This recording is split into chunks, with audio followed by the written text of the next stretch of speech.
They say the real monsters don't have fangs or claws. They don't lurk in the shadows or hide under your bed. Sometimes they live with you. Sometimes they raise you. And sometimes you love them. This is my story, and I don't know if I should even be telling it.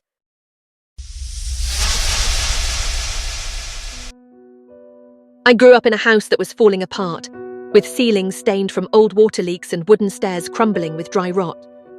Winters were the worst. Our rusted radiators hissed like angry spirits, struggling to keep us warm. But it wasn't the house that was haunted. It was my mother.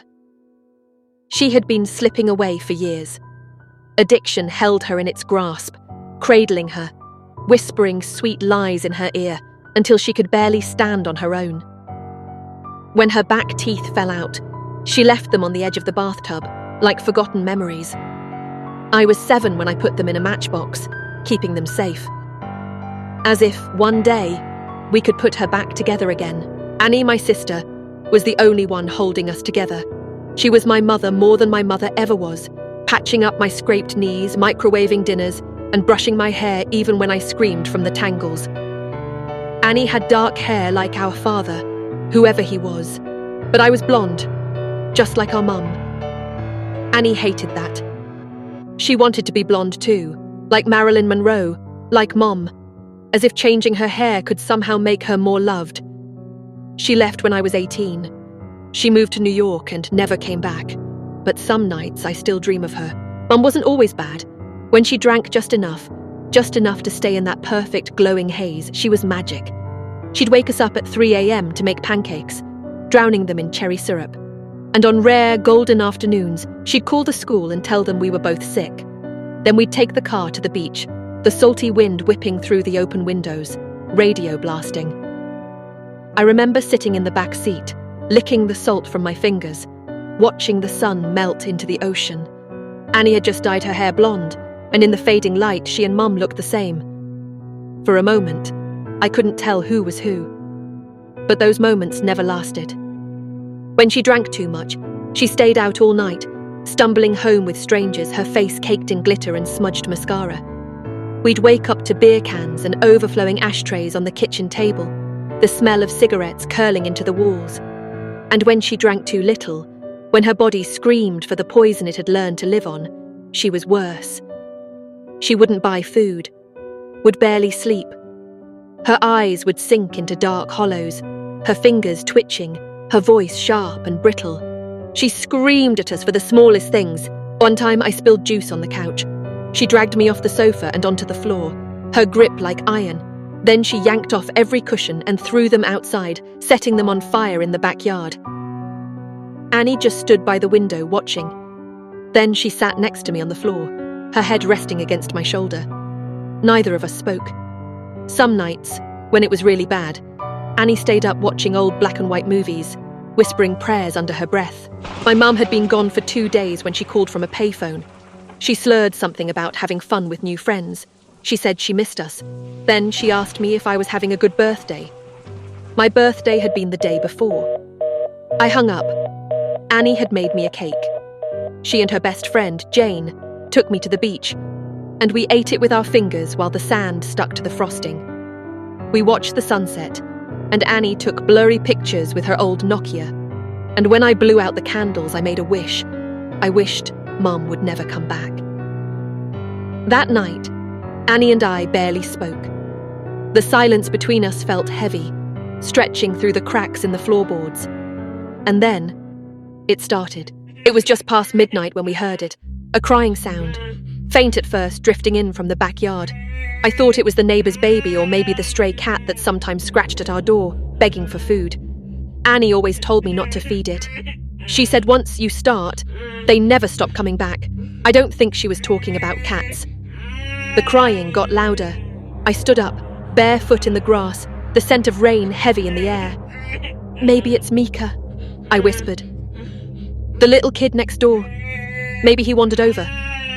Annie didn't answer. When I turned back, I saw why. Her face was pale, her fingers trembling on the doorframe. "Get inside," she said, her voice barely above a whisper. I followed her gaze. Near the fence, something crouched in the shadows.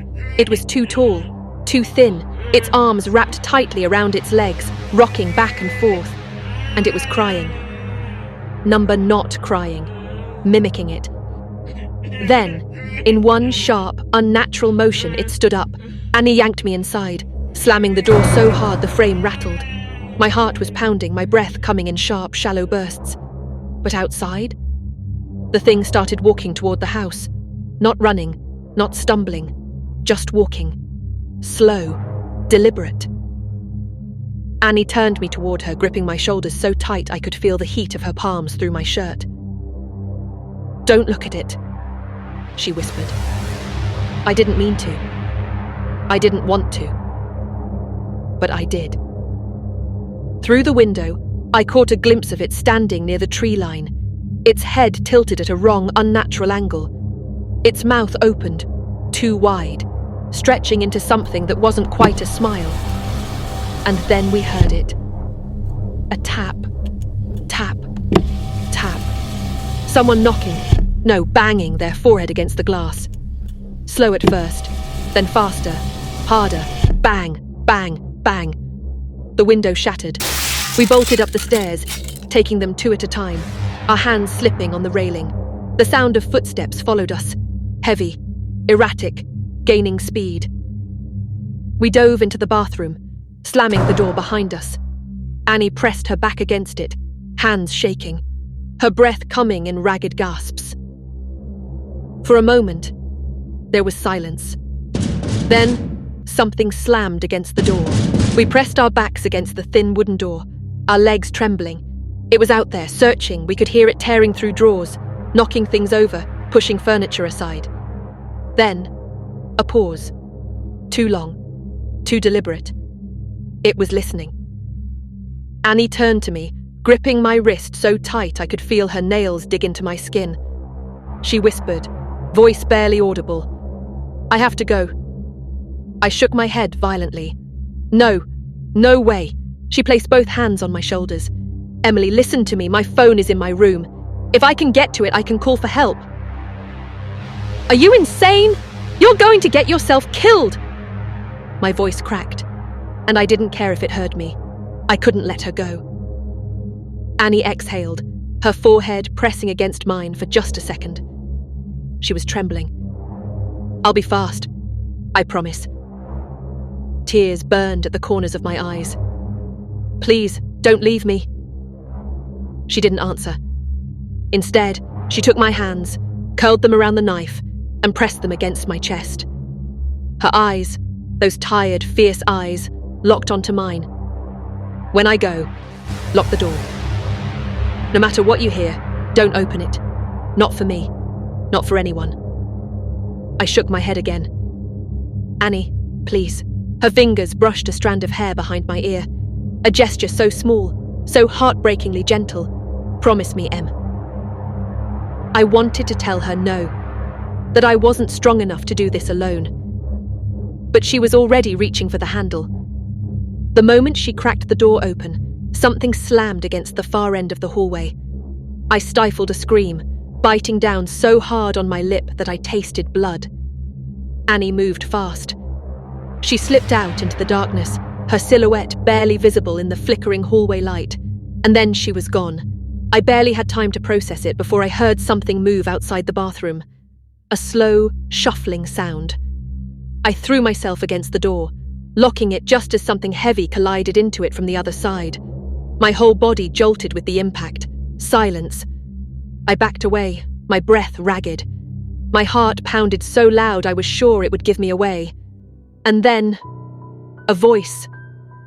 Sweetheart, it's okay, you can open the door now." I stopped breathing. The voice was familiar. Software. Warm. The kind of voice that wiped away scraped knees and whispered bedtime stories. Mum. I gripped the knife so tight my knuckles turned white. Number, this wasn't possible. She wasn't supposed to be here. "It's just me, baby," she cooed. "I'm sorry I scared you. I wasn't feeling well, but I'm okay now. Open the door, honey." Tears streamed down my face. My fingers twitched near the lock. "No, Something was wrong. She sounded off. Too calm. Too rehearsed. Then another voice. Emily? Annie's voice. I almost collapsed with relief. Annie, are you okay? Yeah, I'm fine, she said. Mum found me in the hallway. It's really her. We're safe now. The air left my lungs. I nearly dropped the knife. She was alive. She was alive. I reached for the lock, and then I stopped. Annie never called me Emily. Not once. I froze, my breath catching in my throat. The voice outside the door shifted, just slightly, like an old radio tuning into a different frequency. Emily, sweetie, Mum's voice said again. Open up, baby girl, let me in. I pressed my hands over my ears. No, no, no! I wasn't going to let them in. I wasn't going to let it in. Something pounded against the door. Emily, let me in! The voice cracked, high and frantic. Let me in! The door shook on its hinges. The knob rattled violently. The wood splintered under the force. I screamed and curled into the bathtub, clutching the knife, my whole body shaking. That's when a glass shattered. It was the police. Then the door was broken down. I screamed and covered my eyes and waited to die. A moment later, arms found me, lifted me out of the tub and carried me out of the room. Uniformed men checked each of the rooms, which looked as if they had been torn apart by something savage. Outside, police cars and an ambulance waited in our driveway. And there, in the middle of it all, was Annie, bathed in blue and red light that shone in the darkness like a neon angel. I threw myself behind the officer and ran to her. And just like that, I understood. It turned out that there was no demon, no wild animal or bad man trying to get in. It was just Mom, out of her mind with alcohol, drugs and everything else, coming to the end of a week-long antics.